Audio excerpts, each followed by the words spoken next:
and his tune is heard on a distant hill, for the cage bird sings of freedom. Over 150 years ago, our ancestors sang of freedom like this. Free at last, come celebrate. Come on. Free at last, come celebrate. We're free, I can't hear you. Free at last, come celebrate. We're free at last. That is what our ancestors were singing. The ex-slaves in Galveston, June 19, 1865. They just been told that they were free. Now, it started as an ordinary day, working in the hot sun, picking cotton, taking orders. Then General Granger and the Union Army arrived and announced that the Civil War was over, that the acts of the Confederacy was null and void, that the power over the state of Texas was restored to the U.S., and that all the slaves were free. Oh, they couldn't believe it. They were shouting, they were dancing, they were singing, free at last, come.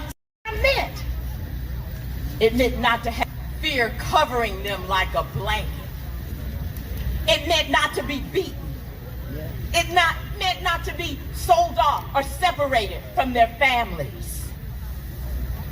Now, some had waited for freedom, and some had taken freedom. Some had walked into the ocean, vowing to die rather than remain a slave.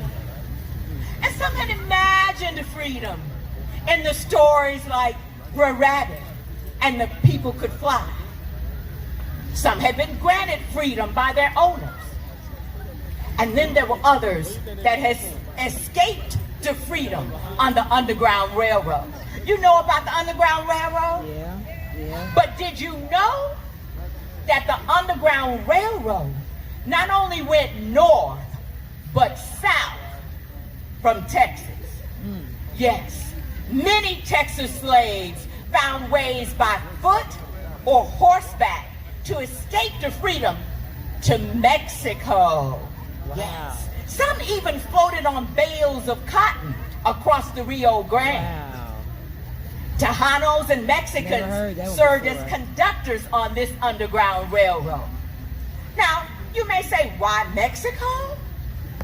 You see, in 1829, Mexico had abolished slavery.